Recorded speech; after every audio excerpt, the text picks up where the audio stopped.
Evening guys, welcome to study with Sunita channel में। एक बार फिर से स्वागत है स्टडी विद सुनीता चैनल में। गाइस, मैं आपको आज इंग्लिश में, ठीक है ना, यूज ऑफ देयर बताने जा रही हूँ। ठीक है, मैं आज आपको देयर का प्रयोग बताने जा रही हूँ, जो आपके मतलब लिखने से आपके स्पीकिंग में हर एक जगह बहुत ही जरूरी होता है, बहुत ही फायदेमंद होता है। ठीक है ना, तो देयर का प्रयोग हम हर जगह करेंगे और कहाँ लेकिन करना है ये आपको जानना है। ठीक है ना, तो आज हम लोग जो पढ़ेंगे बेसिक इंग्लिश है, मतलब आपको देयर का प्रयोग आना चाहिए और हम लोग आज पढ़ेंगे देयर का प्रयोग। ठीक है, कहाँ हमें देयर का प्रयोग करना है, चलिए स्टार्ट करते हैं। देखिए, अगर हमको देयर का हिंदी जो अर्थ होता है वहां से होता है, इसका होगा हिंदी वहां से। देखिए, एक बात समझिए, किसी भी वाक्य में, किसी भी सेंटेंस में अगर अंत में, ठीक है, वहां या बीच में वहां आता है तो देयर का मतलब वहां से होता है। लेकिन अगर स्टार्टिंग में आता है तो उसको कोई भी मतलब नहीं होता। उस वाक्य को सपोर्ट करने के लिए वो साइलेंट एक तरह से हो जाता है। ठीक है ना, उसको वाक्य को सपोर्ट करने के लिए देयर का प्रयोग किया जाता है। जैसे किसी भी वाक्य में आप देखिए, अगर अंत में अगर वहां है या बीच में वहां है तो देयर का प्रयोग करते तो उसका मतलब वहां होगा। लेकिन उसी वाक्य में देयर का प्रयोग अगर सब्जेक्ट के रूप में करते हैं, अगर शुरुआत में करते हैं तो उसका मतलब वहां से नहीं होता है। ठीक है, और वो एक तरह से केवल उस वाक्य को सपोर्ट करता है। ठीक है, चलिए समझते हैं। जैसे देख, और एक चीज और मैंने इसमें नोट को लिख दिया, जब वाक्य में जो प्रीपोजिशन वाले जो शब्द रहते हैं वो पहले नहीं लिखे जाते हैं। ठीक है, ये याद रखने वाली बातें हैं, थोड़ा सा बस मैंने लिख दिया है कि प्रीपोजिशन वाली जो शब्द है वो पहले नहीं लिखे जाते। जैसे उदाहरण के देखिए, एक कुर्सी है। ठीक है, आप एक कुर्सी लिखी है मैं, अगर क्या आप लिखेंगे ए चेयर, अगर आप ए चेयर लिखते तो क्या अच्छा लिखेगा, लगेगा? नहीं। इसी को, और आपको पता भी है कि इंग्लिश में क्या होता है, जो बाद वाला सेंटेंस पहले होता है और पहले वाला वो बाद में जाता है। ठीक है ना, तो यहाँ एक कुर्सी लिखी है तो क्या आप ए चेयर लिखेंगे तो ये सही है? क्या आपको सही अच्छा लगता है? नहीं। अगर हम इसी को लिख देते हैं देयर इज ए चेयर, तो क्या आपको अच्छा लग रहा है कि सही है? तो यहाँ पे इस देयर का मतलब ये नहीं है वहां, वहां से मतलब नहीं। इस वाक्य, इस सेंटेंस को ये कंप्लीट करने के लिए देयर का यूज किया गया। ठीक है, नेक्स्ट है छत पर कोई है। अब जैसे मैंने आपको यहाँ बताया था कि प्रीपोजिशन वाले शब्द पहले नहीं लिखे। अब यहाँ प्रीपोजिशन क्या है? पर। यहाँ प्रीपोजिशन क्या है? पर। तो पर से जुड़ा कौन सा शब्द है? छत। तो ये शब्द पहले नहीं लिखा जाएगा। ठीक है ना, तो क्या है? अब बच जाता कोई है। अब कोई है इनकी इंग्लिश क्या लिखेंगे आप कि समवन इज,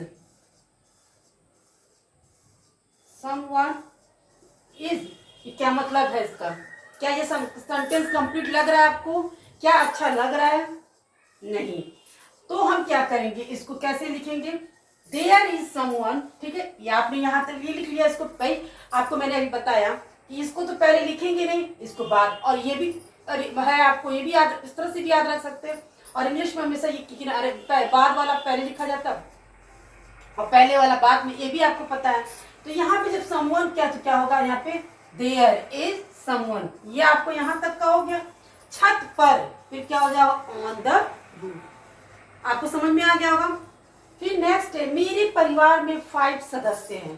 तो ठीक है, तो मैं आपका प्रीपोजिशन है, मैं से जुड़े मेरे परिवार है। ठीक है, इसको पहले काटिए। ठीक है, 5 सदस्य, तो आप क्या ऐसे लिखेंगे?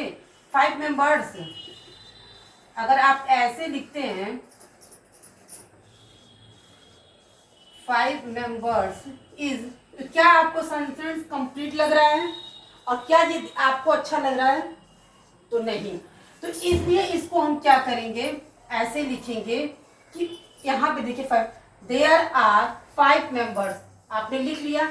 अब उसके बाद है प्रीपोजिशन इन और माई, मेरे परिवार, माई फैमिली, यानी कि there are 5 members in my family. इस तरह से ये सेंटेंस सही होगा और कंप्लीट भी होगा। ठीक है ना। फिर है भारत में 28 स्टेट है, ये आपका मैंने बताया। अब बताइए, में प्रीपोजिशन है, ठीक है ना, और उसके बाद इससे जुड़ा भारत है। तो आपको क्या करना है, अब ये अगर आप ये इस तरह से लिखते हैं क्या 28 स्टेट्स इस, तो क्या आपको ये सेंटेंस कंप्लीट लग रहा है या क्या अच्छा लग रहा है? तो नहीं, तो आप क्या लिखेंगे इस यहाँ पे, देयर आर, ठीक है ना, 28 स्टेट्स, फिर क्या है, भारत में, इन इंडिया। ये आपका हो गया सेंटेंस कंप्लीट और अच्छा भी लग रहा है। There are 28 states in India, ठीक है ना। अगर केवल यही आप लिखते तो कोई मतलब भी नहीं सेंटेंस का था और कंप्लीट भी नहीं होता, ठीक है। ये थे आपके कुछ देयर के प्रयोग, बहुत इजी वे में मैंने बताया आपको, और आई थिंक आपको समझ में भी आ। एक बार फिर से रिवीजन करा देते हैं। देखिए, जब भी आप देयर का मतलब वहां से होता है, लेकिन वहां का जब भी आपके किसी भी वाक्य में अंत में होगा या बीच में हो तो देयर का मतलब वहां से होता है। लेकिन जब भी आप देयर का प्रयोग आप स्टार्टिंग में कर देंगे तो वहां देयर का मतलब वहां से नहीं होता, वो उस सेंटेंस को सपोर्ट के लिए करता है, ठीक है, उसका कोई अर्थ नहीं होता है। एक बात ये, दूसरी भी है, जो भी आप वाक्य देखिएगा, अगर उस वाक्य में प्रीपोजिशन है तो प्रीपोजिशन से पहले वाले शब्द को हटा के, ठीक है, करना है, तो बाद वाले से। तो आप देखिए, जैसे मान लीजिए यहाँ तो प्रीपोजिशन वाला, ये एक कुर्सी है, तो मैंने बताया कि आप लिखेंगे क्या, अ कुर्सी, ठीक है, एक कुर्सी है, तो ए चेयर लिखेंगे तो क्या मतलब नहीं। जिस सेंटेंस को सपोर्ट दिया जाए, ठीक है, जहां पे तो सपोर्ट देने के लिए हम देयर का यूज करते हैं। अब यहाँ पे हम सपोर्ट देने के लिए क्या लिखे हैं, देयर इज ए चेयर। अगर हम ए चेयर लिखते तो कोई सेंटेंस का कोई मतलब नहीं दिखता, ठीक है ना। तो सेंटेंस को सपोर्ट देने के लिए, उसको सपोर्ट देने के बाद उस वाक्य का अर्थ निकलेगा, इसीलिए हम देयर का प्रयोग करते हैं। अगर सिंपल सा इस तरह से रहेगा तो इस तरह से समझ लीजिएगा। और फिर अगर कोई प्रीपोजिशन वाला वाक्य है तो जैसे देखिए, प्रीपोजिशन वाले से जुड़ा हुआ शब्द उसको पहले हटा के, और जो बाद वाला है उसको करिएगा। जैसे कि आप छत पर कोई है, तो कोई है तो हमको पहले लगा बनाना है, तो देयर इज समवन, ठीक है।